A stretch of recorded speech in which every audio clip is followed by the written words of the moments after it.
Okay, my question is, I'm glad those two persons came and talk about mostly their purpose in life, because it's about that. It's, I know we came to this world because we wanted the experience.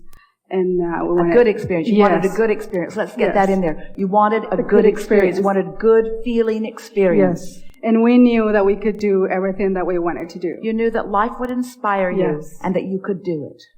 Now, I also heard that you said that we all come with a purpose. So what happens when... Well, yes, there is a trajectory, but don't try to make it specific. Let it be this general trajectory of, I came to know who I am. I came for that feeling of homecoming. I came to revel with others. I came to have a really good time. I came to feel inspired. I came to understand my guidance. I came to feel negative emotion. I came to feel positive emotion. I came to predominantly remember who I am. I came for the joy of expansion. I came for the interest of life.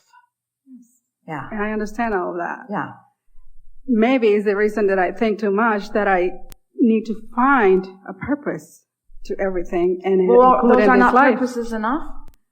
Probably not. Having a really good time isn't purposeful enough? Well, I guess my purpose, what I mean with being joyful purpose isn't purposeful enough?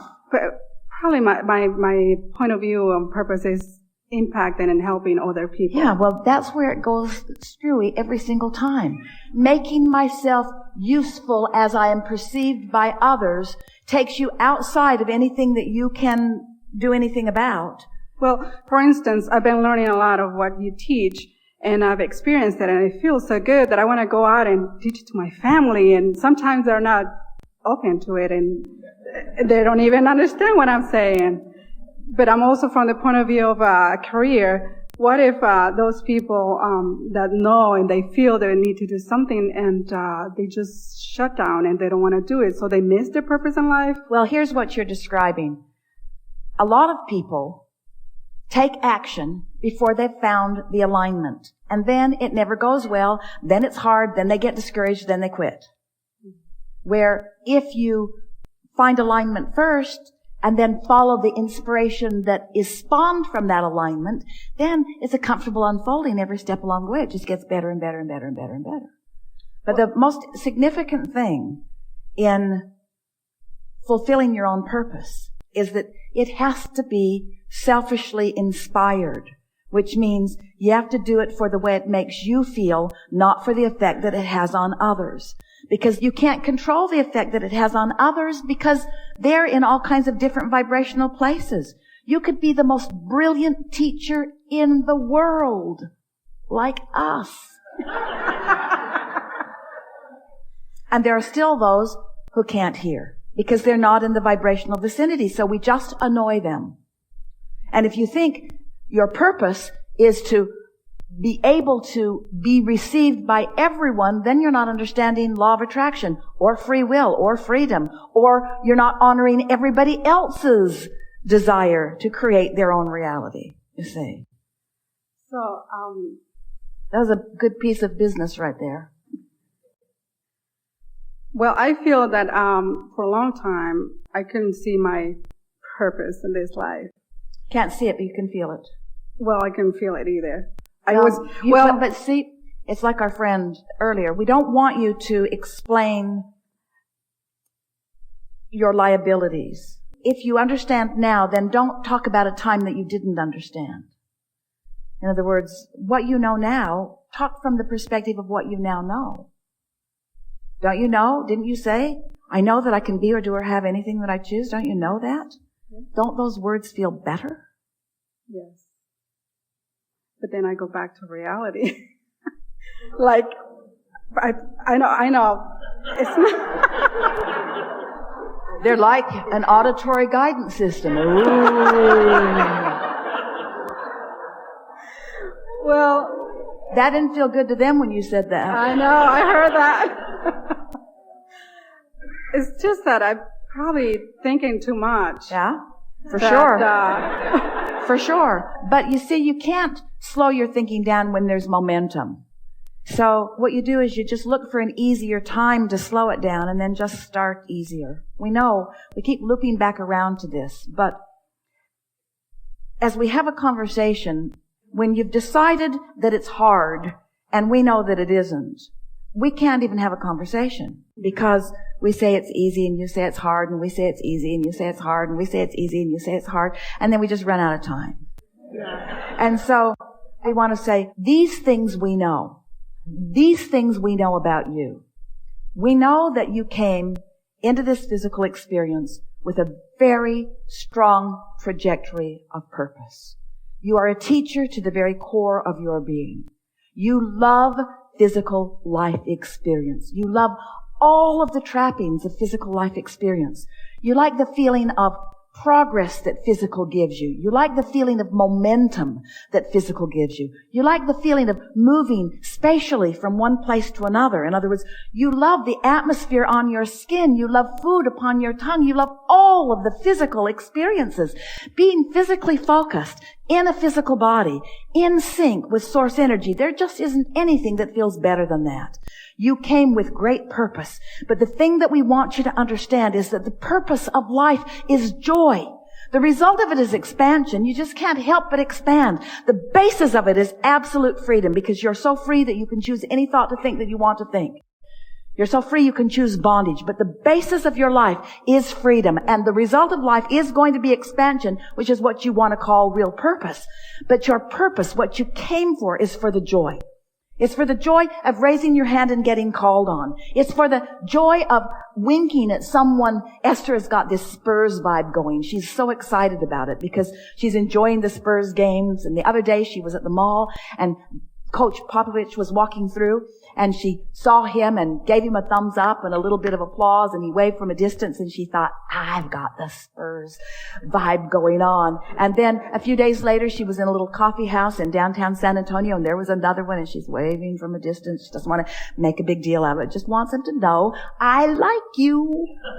I like what you do. And then day before yesterday, in another mall, she spends quite a bit of time in malls, she saw another one of the Spurs players, and she's thinking, law of attraction is matching me up with things that are important to me, things that I feel appreciation about.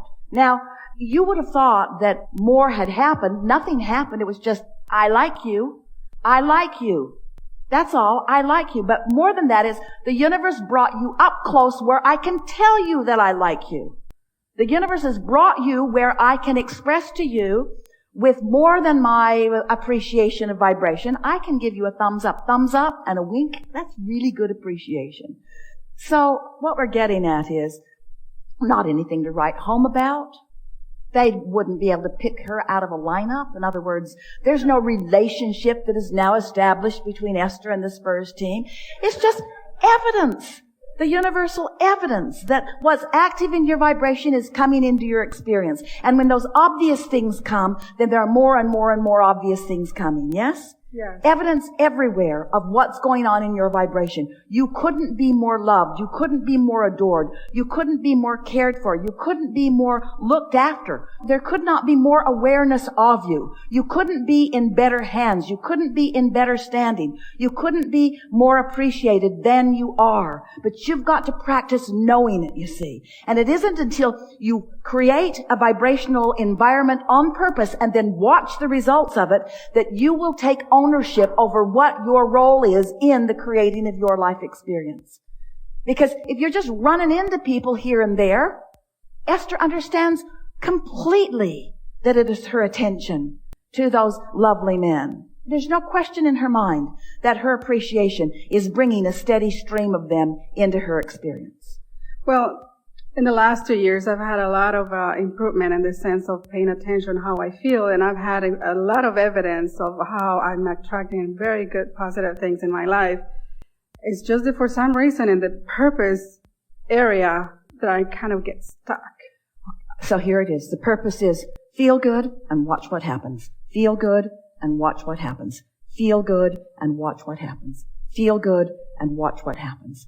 Feel good and watch what happens. Feel good and watch what happens. Feel good. It's going to take a while. And watch what happens. Feel good and watch what happens. Feel good and watch what happens. And then it shifts a little, and you not only feel good, you say, I'm good, and watch what happens. I'm good. and watch what happens. I'm so blessed, and watch what happens. Life is so good for me, and watch what happens. I'm tuned in, tapped in, turned on. Watch what happens. I can be or do or have anything that I choose, and watch what happens. I've come with purpose, and watch what happens. I'll figure it out, and watch what happens. You weren't born with an assignment to go there and do that.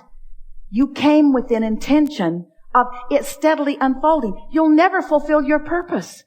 You will never be without purpose. It will keep expanding. Step 4, step 5, step 6, step 7.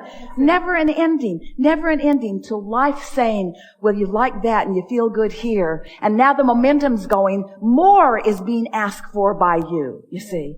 Humans think that it's got to be good, bad, good, bad, good, bad, good, bad, good, bad. So you get tired. So you go from your tongue hanging out to being bored, from your tongue hanging out to being bored. And that's not what you intended. You said, I'll go forth and life will inspire me and I'll figure out how to get in sync with it. And then life will deliver it to me and I will devour it in all of its delicious aspects. And along with that will come a new awareness of what could be more, you see. You weren't born with a purpose that is supposed to sustain you forevermore. You were born into a purposeful life that will keep presenting its new purpose to you now and now and now and now and now. And now and now and now and now. Sometimes it's exchanging glances with someone who is famous. Sometimes it's nodding to somebody who doesn't feel good about themselves. It's endless. But when you are in sync, then your purpose is obvious to you every step along the way. And when you're moving through life like that, talk about security, talk about clarity, talk about love, talk about knowing who you are and what you're all about and why you were born. You were born for this meaningful moment and this one and this one and this one and this one. Never-ending stream of meaningful moments. You're not ever going to run out of meaningful moments, you see. And after a while, you'll just feel that it doesn't even matter in what way delicious life presents itself to you. Whether it's looking out, Esther couldn't believe it. She looked out the window this morning, the way the light was shining on the mountains. She could not believe. Phoenix has never looked more beautiful to her than it did today. Today. She lived here for a long time. Today, it was at its all-time most beautiful. Because she was at her all-time most able to see the beauty in it. You see what we're getting at? And that's the way friends are. They become more beautiful. It's the way love is. It becomes fuller. It's food tastes better and better and better. Everything is better. Your body feels better. Your vitality increases. It doesn't decrease. Your memory becomes expansive. Your ability to move through life becomes precision. No declining, just expansion all the time. That's who you are. Purpose, purpose, purpose, purpose, purpose, purpose. Well, I'm glad I came here because the way that you helped me shift the purpose, instead of seeing it like a fixed word or something fixed, in the last minute, I just thought, you are the creator of your purpose. Purpose is alive. Purpose is alive, expanding, ever moving, organic. Esther does a good job of expressing our exhilaration, but we want you personally to feel our exhilaration as you match up personally with things that are important to you. In other words, this was a really good day. We were way out on the leading edge on several occasions, and yet it all comes back to the same thing over and over and over again, doesn't it? Law of attraction abounds, and you are a projector of vibration, and you have more control than you have been demonstrating of your own vibrational projection. And when you begin, and only when you begin, to think and feel deliberately, will the way the universe co-creates with you have any real meaning. And when you've deliberately honed a vibrational atmosphere, and you've practiced it until you're solid in it, then, as life presents itself as perfect replication of what you have accomplished,